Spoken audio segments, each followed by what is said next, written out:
All right, let's get going. So thank you everyone for joining us for this month's Cerini Associates Connection. And we're going to be talking today about expense reduction. So if you think about it, in today's economic landscape, effectively managing expenses is crucial for maintaining a healthy bottom line. I mean, think about inflation over the last 3.5 years. It's up over 21%. So we felt that it was really, really important to bring somebody or people in who can kind of talk about how to cut back on some of the costs and save some money for your organization. So today I am joined by industry experts Rod Ganis and Terry Bitter from ERA Group. So thank you guys for joining me today and being part of the Cerini Connection. Before we get started, maybe you guys can give a quick 2-second background about what you guys do over at ERA Group and how you help businesses and nonprofits save money. Okay, I'll go first. First of all, 2 seconds, Rod. 2 seconds. 2 seconds. Okay. Company's done over 29,000 successful projects, so we're quite experts. We're in 50 countries with 1,000 people. I do the business development for the New York metropolitan area and other areas. So I've been with the company close to 14 years, doing many different projects in all different types of verticals, and I'm pleased to be here. Thank you, Ken, for giving us this opportunity. Thanks, Terry. Yeah, thank you for inviting us. My name is Terry Bitter, and I've been with ERA Group for 17 years. My background is in operations and materials management, and I work with Rod with our clients throughout the country, and I manage projects and clients with Rod. Thanks. So before I throw out the first question, if anybody does have questions as we're going through today, just please put them in the chat and I'll work them into the conversation. So let's get started with where do you see maybe some of the greatest areas or opportunities for expense reduction? Okay, I mean, my answer is going to be pretty simplistic. You know, with the places that you're really not looking. I mean, it's funny that we go into our organizations and they're not focusing on certain areas, or they don't have the resources to pay attention to it. So it's just like an interesting 80-20 type of scenario is that within most organizations, 80% of the spend dollars are spent with 20% of their vendors. So taking a very simple scenario, let's say you have 100 vendors, that 80% of your spend is going to be spent with those 20 different vendors. So it becomes a little bit easier to review those, and those are most logically core products to the organization. So there's some knowledge or greater knowledge of those core products, and more time is spent with it. So we find that the greatest opportunities is with those 80 other vendors. They may be spread apart on many different expense categories. There may have been reasons why they're not looked at, whether or not they don't have the expertise, or they're fragmented spend, or you don't have the executive buy-in or management buy-in to take a look at those type of things. But you'd be surprised of the type of savings that you could find when you start looking at those ones. You know, it all starts by taking the first step of really taking a close look at it, and those are those areas. And logically, you would say you would start at the higher spend items within those 80, for this argument, this conversation, within those 80 vendors. And then you start working your way down to the point where you start saying to yourself, is the juice worth the squeeze? You know what I mean? Does it pay to continue to taking a look at the categories as you get down to the lower spend items? Okay. So if you think about our audience today, I mean, our audience are made up of both for-profit and nonprofit organizations. Do you view the way you look at them differently, or is it basically the same concept between nonprofit and for-profit? Interestingly enough, it's a great question. We look at it pretty much the same. I mean, there are nuances from one industry to from one vertical to another. Like with, let's say, for nonprofits, we have to be a little bit more sensitive to maybe vendors that donate money. We have to take that into account. But with the expenses that you typically look at, things need to operate. Your copy machines need to make copies. Your toilet paper needs to do what toilet paper needs to do. Your garbage bags, you know what I mean? So your lights need to go on, and all the different general and administrative expenses that you should be looking at. They serve a function, and the for-profits are running an organization which should be with the mentality of a business mind. behind it of trying to do things as streamlined as possible. So obviously they could plow it back into their mission. So Right. not much. There are nuances. I'm not going to say no. Terry, would you add anything to that? No, that's spot on. Thank you. So what do you then see as maybe some of the common misconceptions with respect to or that limit companies' opportunities to take advantage of some of these opportunities that are out there in terms of the strategies? Yeah, common misperceptions or misconceptions, I should say, right, Ken? As far as, yeah, a couple come to mind. One of them is, group purchasing organizations, people, GPOs. There's many out there, and many organizations perhaps will participate in a GPO because they feel like they can get, through being part of a larger group, they can get better pricing, right? Better deals. And in many cases, that is very true. But what we find is that for specific products, specific services, in many cases, a GPO is not the best option for an organization as far as what they're purchasing. So it has to be assessed, not just assumed that a GPO is going to get you the lowest price. So that's one.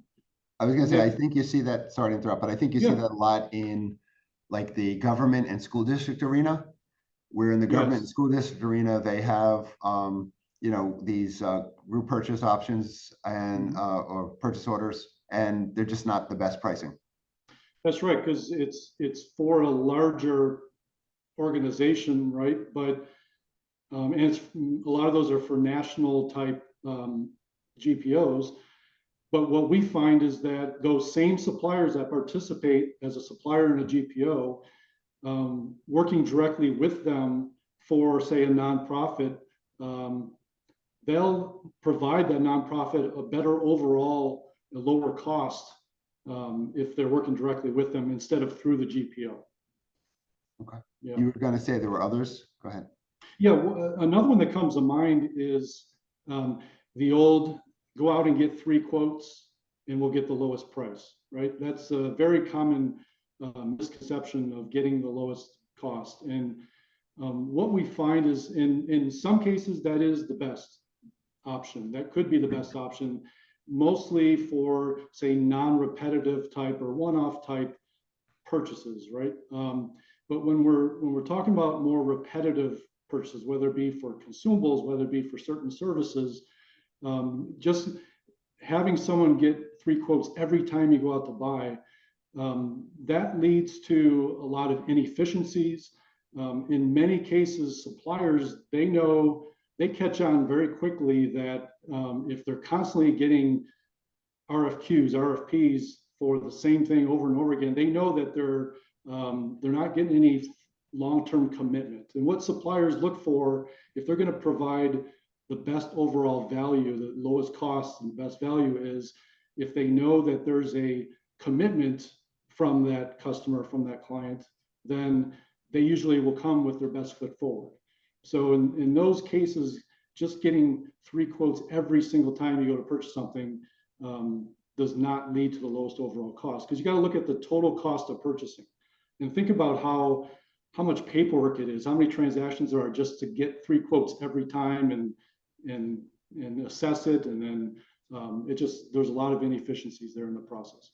So then from your perspective, how often should someone go out to bid for services? Is it every year, every 3 years, every 5 years? How do you view that? Yes, certainly if we're looking at an expenditure on your P&L that's significant for you, and you're looking for, okay, we need to cut some costs here, we need to reduce it by 15, 20, 25%. It's certainly beneficial to review it on an annual basis. And if you come to an agreement if you go through the process and you come to an agreement with the supplier or suppliers, and then you assess whether or not, okay, it's the best option is maybe we lock in for a 2-year or 3-year agreement with that supplier. Or if it's an accounting services, it should be for life if it's us. Exactly. So again, we're talking a little bit about the, I guess, procurement process, right? Here in terms of bids and stuff. What are some ways that companies can kind of improve their overall procurement process?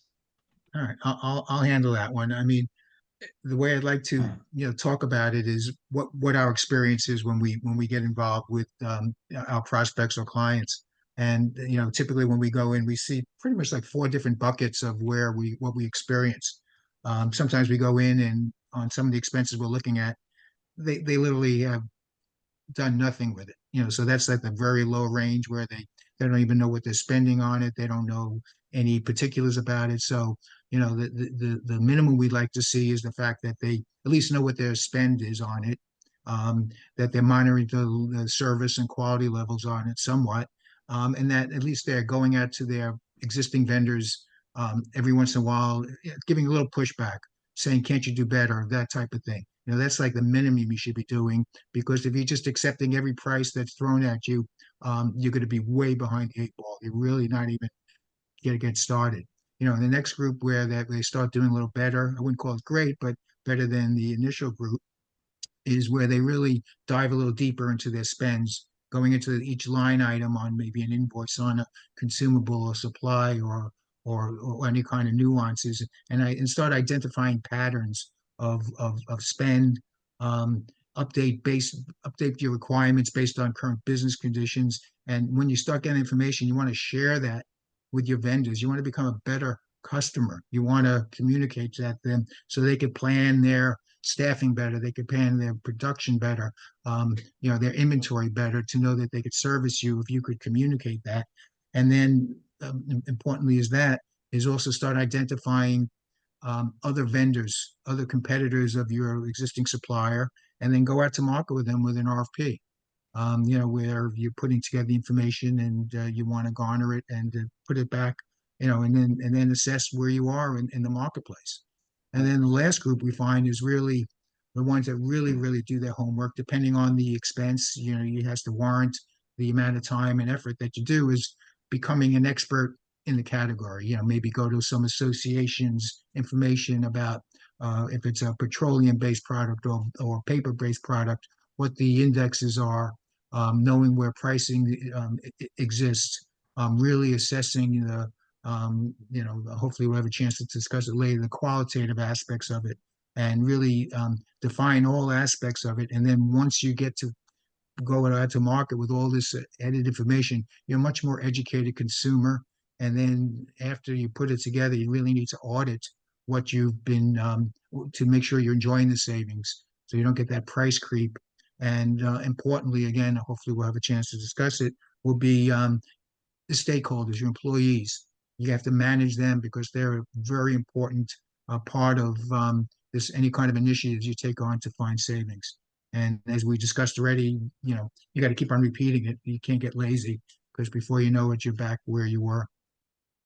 So I think you both kind of touched on this. So Terry, you talked about getting into the psyche of your suppliers, because suppliers are looking for long-term relationships. And Rod, you talked a little bit about kind of understanding the kind of the markets and everything else. How important really is it to understand the supplier's business model if you're going to be trying to negotiate better pricing or work to drive down pricing, and why? Yes, and what Rod was saying, I could sum it up by saying knowledge is power, right? I mean, when you have a good understanding of your supplier's business and the market trends in their specific industry, obviously many companies don't have the resources to devote to, have someone in procurement or operations that is an expert in all those different areas. So you have to pick and choose, where are we going to have the expertise? Where is it going to be impactful for our organization, right? But those that you do, when I'll say it, knowledge is power, yes, and being a good customer is important. When you have that knowledge about the supplier's industry and you understand their cost drivers, and when you're negotiating with them, if you understand that, you'll have leverage in those situations and you can come up with a win-win. You develop a stronger partnership with that supplier, and it leads to cost savings for your organization. So Rod, you mentioned before going to industry trade associations and stuff. Is that where you start to gain a better understanding of your suppliers and gain a better understanding, or how do you gain that market knowledge about your supplier's business? It's one of the places. I mean, obviously, you need to be wary of your time. You could, you dive into a rabbit hole online. You could, before you know it, time is of value. So it's that type of expertise that an individual or in the organization starts garnering. They start accumulating this information so that they can become educated, like Terry said, so that they understand better. And as important as understanding it better is letting the vendor know that you understand it, because they could sense very quickly whether or not you're using the right terminology, jargon, all that information that you could communicate to them, to to make sure to let them know that you know what you're talking about. Because at a certain point, like any other negotiation, it depends of weakness and strength where you sit on across the table. And Ken, one example to tie to that is it's not very often when a supplier's sales rep will come into your office and say, hey, because of what's going on in the industry, we're able to pass along a 5% price decrease to you today. They're more than willing to come in and say, because of what's going on, unfortunately, we're going to have to raise our prices by 5% or 10%, whatever it is. And when an organization understands, like Rod was saying, and knows the industry and the cost drivers, then that procurement person that, in your organization can be on top of that, and they can bring that salesperson and saying, okay, here's our agreement, and based on what's going on in that market, we're expecting that 5% decrease. So that's where the knowledge really comes into play. Right. And is that something that you typically find that happens on the internal side, or is that where like bringing in an external person like you comes in into play? We've seen both, right? I mean, we've worked with organizations that just don't have the resources, they don't have the time or the internal expertise. Maybe in some costs they do, but not in everything, right? So that's where someone like your group can fit in and be part of the strategic plan. In cases where the organization has enough resources and they do a great job of staying on top of those things. Right, got it. So let's talk a little bit about technology, right? I mean, you hear all this stuff about AI and how AI is kind of leveling the playing field a bit, because it's providing organizations and companies with a lot more information and a lot more ability to kind of sift through a ton of information to kind of figure out what's important. So what are you guys seeing in terms of the use of technology, maybe to automate some of what your guys are talking about? And can you maybe toss out some examples of some of what you've seen out there in the marketplace? Yeah, Terry, you want to take that one? Yeah, sure. So advanced analytic tools, whatever it is, it's AI, using something like Tableau as a software in the background, whatever it is, having an advanced analytic tool to gain visibility into your expenditures today, right? That's the key, is the details, the visibility of what specifically is being purchased, especially when it ties into in holding back or preventing rogue spending in an area. Because you can do a whole bunch of work with what we were just talking about earlier and come to a great agreement with the supplier. You've reduced your costs by 25% in that certain cost area. It's going to lead to hundreds of thousands of dollars in annual savings. But then if you don't have the tools in place to monitor after you implement that solution, and you're not paying attention to it, using AI or other advanced analytic tools, then what invariably happens is there could be rogue spending going on, where someone is buying outside that contract, and it's not caught. It's not found in time to do anything about it.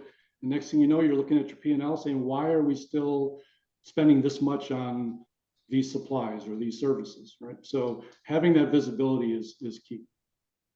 So when you talk about kind of controlling that rogue spending and looking at the visibility and making sure that you're monitoring and tracking to make sure, you don't lose the weight and then put it back on. Yeah. What sort of tools, how should they be monitoring? What is it that we should be doing in order to help to kind of ensure that that's moving in the direction it's supposed to be moving in? Well, an example could be if your internal systems, if you're not capturing, I'll call it down to the SKU level detail on the invoices that you receive from suppliers, if that's still being consolidated and still in PDF files and is just filed away in a cloud, then you're not capturing that SKU level, then you're not going to catch it. So what can be done there if your ERP system is not capable of capturing that, is to get that information from the suppliers that you're buying from. And part of the agreement with them is you can require them to provide that on a regular basis, and then take that information and say a CSV format, Excel format, or however you want to get it, but then you can upload that into an analytic tool like I was talking about. There's all kinds of them out there, and you can accumulate that information and analyze it using that tool. Okay, so there are two directions I can go in here right now based on the stuff that you've just been talking about. First thing then I'm going to go with is, again, we talked about rogue spending. And I think what you typically find is you can put in systems, you can change things and everything else, but ultimately it comes down to the people, right? It comes down to the people within your organization. So what role or what can you do to kind of stop that with respect to your people? What sort of education do you put in place or anything like that that can kind of help with some of that? Yeah, I'll take this one, Terry. What becomes important is maybe even before the policies and the procedures and all the other techniques that you're going to do. I would argue the fact that trying to change the culture is as important as putting those policies in place. People change is hard, so you have to recognize that when you go out and you may want to change products or vendors, that could be an issue. It has to be a mindset. Is that there's no cost that's sacred, no expense that's sacred. The employees can't communicate to the vendors that, because you've been with us for 5, 10, 15, 20 years, we're so loyal to you, you have our business forever. Once the vendor realizes that there's no risk that they're going to lose the business, you're behind the 8 ball. You pretty much lost the initial battle on any kind of price controls, because they may take advantage of you, and our experience shows that they do take advantage of you because of the types of savings that we do find. Sometimes becomes exorbitant, of what we're finding. How do they spend their money? They spend it like it's their own, or they say, well, the owner of the business or whomever it is, we get the money from the state. What do they care? I don't care how I spend the money. That kind of mentality is dangerous. And also they need to understand what the purpose of the savings are. Let's say for a nonprofit, you want to service more of your clients, you want to create more programs, you want to hire more people so you could serve more people. Those are type of things. And for profits, you may have a leaky roof, you got to replace your roof, or whatever it may be. You want to plow back more profitability into growing the business, hiring more people. So they have to understand the value of savings, bottom line savings. So let's say you find across the board, you do your initiative and you save $1 million. For the for-profits, that $1 million could equate to $5 or $10 million of sales that you need to do to find that $1 million.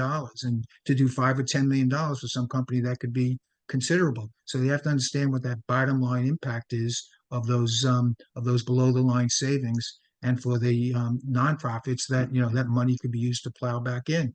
So and also, when creating the culture, you have to seek the suggestions. You have to go to the people and say, how can we do this better? Urge them to be creative and say, what other kind of products could we use? What other kind of replacements, procedurally, perhaps? Do they speak to other friends at other companies that are using a different vendor?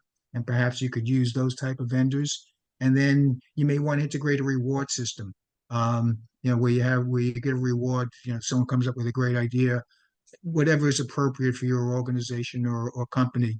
It could be just a shout out, could be monetary, could be some kind of reward structures that you put in place, depending on the level of involvement. So it's really, quite important to create that kind of mindset when you tackle these initiatives.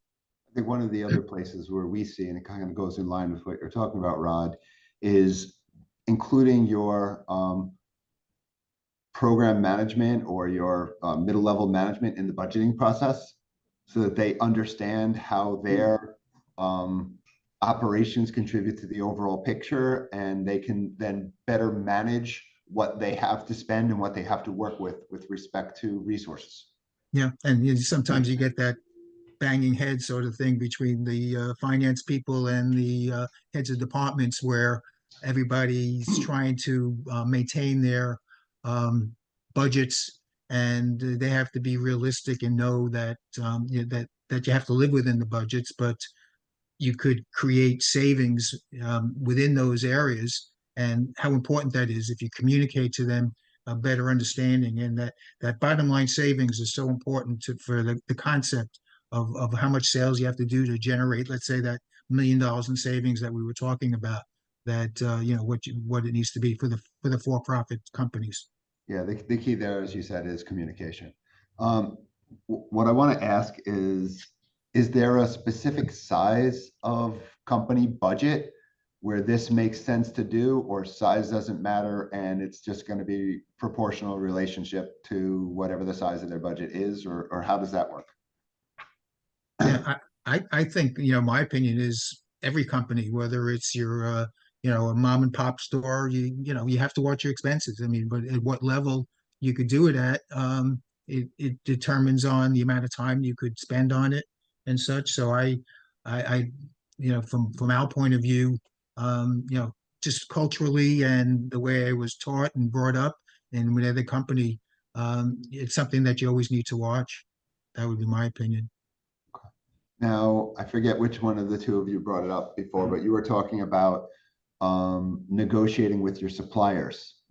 How does that negotiation work? What are some of the best practices that you should be thinking about when you're trying to negotiate pricing with your suppliers? And how well does it really work? Yes, I'll expand on that because earlier I was talking about the knowledge is power, right? And knowing your supplier's industry will give you great leverage in that.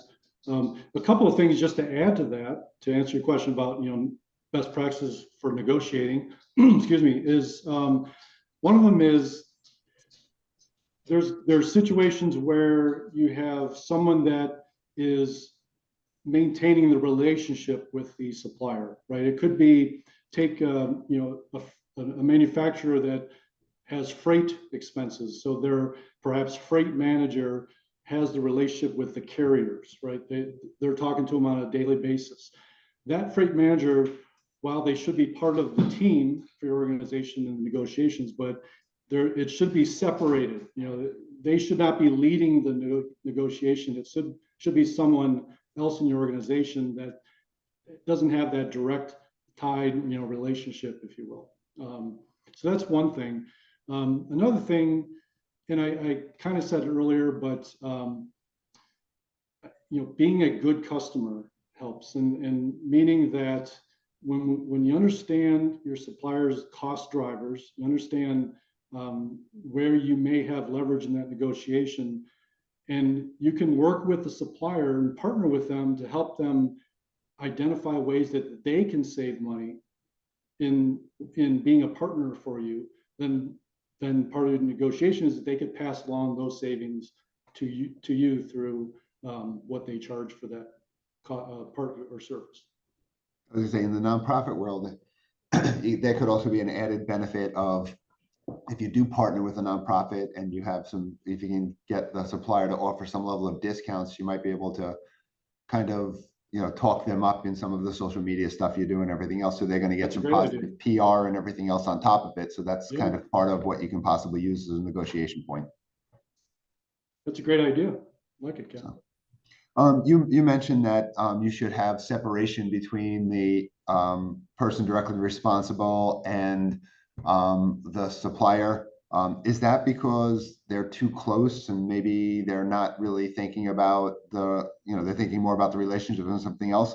Or is that to kind of shield them from the onslaught that might happen? It's both, really it is. Yeah. Because yeah, it absolutely is both of those cases. You want that, in my example, the freight manager, to maintain a strong relationship, but without it impacting, impacting negatively what could be a win-win situation in the negotiation. Okay, great. What about like sorry, Rod, did you want to say something? Yeah, I'm sorry. I just yeah. It's also to the point where that you want those people uh, to be able to independently negotiate, and that closeness sometimes, we're all human beings, and sometimes they establish relationships, and the relationships are important, but the question is whether it's getting in the way. You want to talk about it diplomatically, but people are people, and you just need to be aware of those type of relationships to the point where it's not productive for the organization, that it's that strong of a relationship. You know what I mean? So you just have to be wary of those situations. So separating it completely is a very healthy approach, to employ, sort of also wearing good cop, bad cop type of thing, where, oh, this is finance or something like that coming in, and they're ruffling feathers, and it's not my initiative, so to speak. Right. So In the area of, like, we hear all the time about this area of hidden costs, right? You hear about hidden costs. How can organizations maybe identify and eliminate some of the hidden costs and maybe some other inefficiencies that exist within um, their expense or procurement system or their P&L? sure, Any intake on sure. it or input on that? Yeah, yeah. I mean, we've covered some of them already. Like one of the main ones would be like rogue spending, or we call it maverick or rogue spending, where somebody is, you're buying things outside of the market basket or from a different vendor. So that's dangerous. You have to be aware of that. And then from the vendor side, you have to be careful of non-compliance from the vendor side, where you set up this wonderful market basket of goods and services, and all of a sudden they're out of stock on something, and they start pushing in a different product because they're out of stock. If it's a one-time thing, okay, fine. But if it becomes a habit, maybe they're trying to push items that have larger margins on you and get away from the original market basket. So it all sorts of happens the vendors are very good at trying to recoup their margin. So you always have to watch that price creep. And something that you mentioned early on, Ken, in the inflationary times that we're living in, of increases, people have gotten numb to it, and you have to push back, but in an educated type of way. You have to realize that whether it be a full fuel surcharge or an inflationary surcharge, you know, the increase may be 2%. Let's say it's a price of board if they're buying corrugated cartons, if you're a for-profit and you're shipping things, but they're increasing your prices 6%. It's not realistic, it's not justified. So you really just have to go back to them and be and know what you're talking about, and just follow indexes or speak to other people to know what's justified. And you'd be surprised if you just push back a little on those increases, that you could minimize it.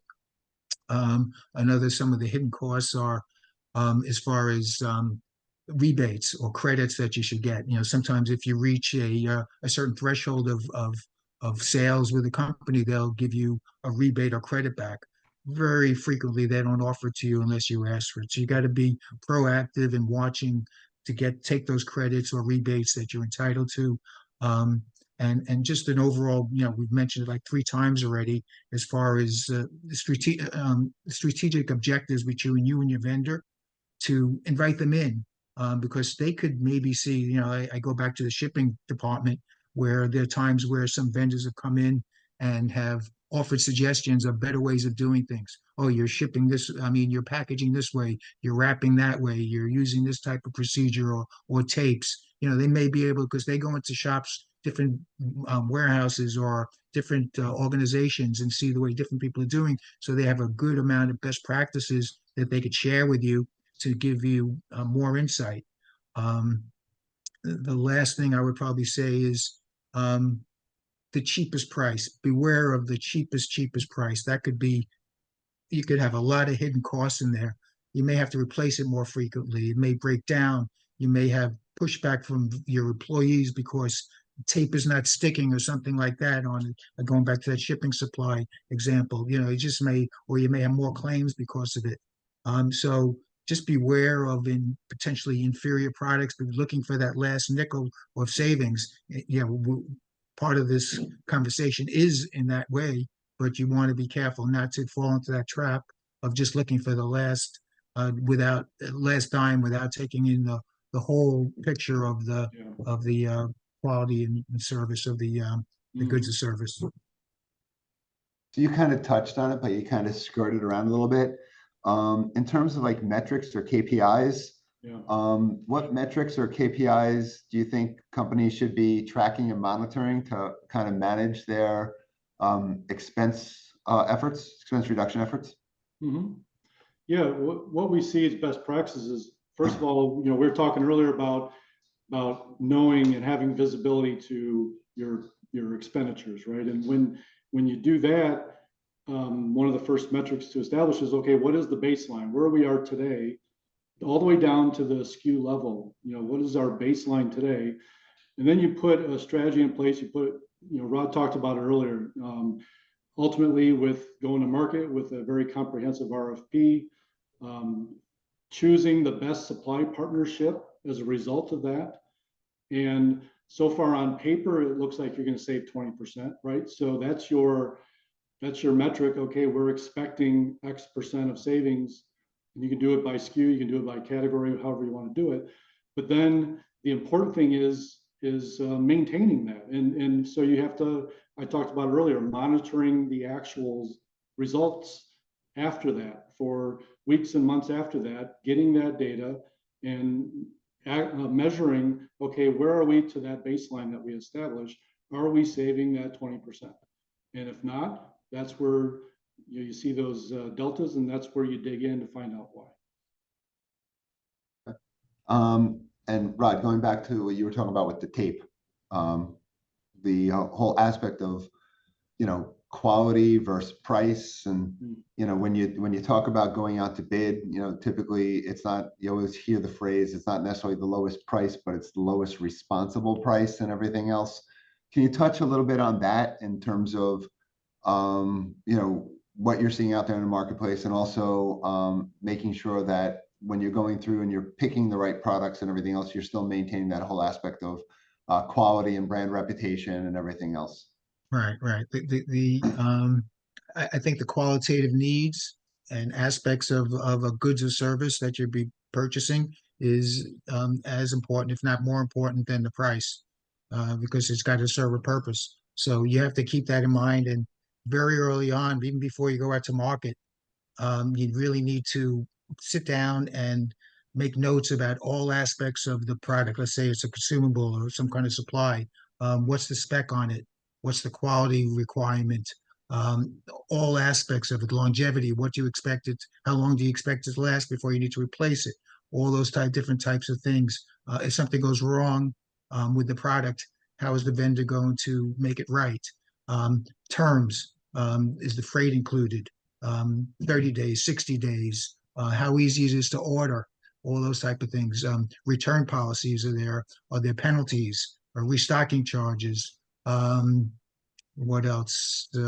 As far as minimums, if you have a minimum charge, some companies order minimums and they charge you for it, as far as that goes. So you really just need to lay out every aspect about the product, so that when you go out to market with your RFP, you're comparing apples to apples, and you don't want to sacrifice your service or quality. And then when you start gathering the information, it becomes clear as they're reporting back to you which ones are in the parameters, which ones are outliers. Then you start going back to them and asking questions. Why is this like that, and why is that like that? And before you make a change, you may want to, if you're changing a product line or a product, you may want to ask for samples and try it. And importantly, if you're changing vendors, you may want to have vendor meetings and come in and ask all your concerns, your fears, your problems that you may have within your organization, and see how each vendor you bring in may answer that question. And you'd be surprised that you would find that one vendors may stand out above the others that is really in tune with what your needs are, and you could really feel better about it. More times than not, you may not want to go with the cheapest solution. You may want to go for the best bang for your buck and the best value, relating to whatever category you're looking at. So you've been talking a lot about product, and I know we've talked a bunch about product and everything. What about services? What about things like utilities and things like that, or processing fees and all that? What do the theories work the same for those, or are there a different thought process in some of those types of areas? I mean, in Long Island, you don't have many choices as far as utilities and things like that. But if you talk about telephones, if you talk about telecom expense, whether it be landlines or your internet or your mobile phones, yeah, sure. If you're calling that a utility, there's opportunities there, great opportunities that we find. It's probably one of our top 10 categories is telecom. Long Island is a little bit more difficult as far as the more conventional utilities, as far as gas, electric, and water. I mean, there's not many games in town where you could do it. For the nonprofits, you just want to make sure that you're getting whatever advantages that they offer. Whether it be tax wise or otherwise, that you shouldn't be assessed anything that you and you may qualify for nonprofit rates. So you want to make sure that that's in play. I don't mean to throw a little curveball at you guys, and I apologize for this. I'm really good at it. When we talk about, savings and everything else, I mean, there's also this whole push towards creating energy efficiency. There's a whole push towards green.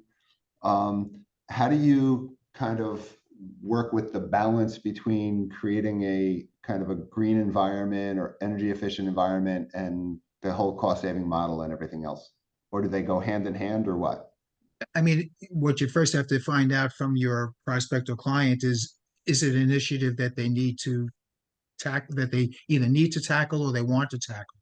And then, then it may narrow the field of products that you may be able to shop for. I mean, if you need to shop for green products, it's going to drive up the price. But like anything else, there's always choices.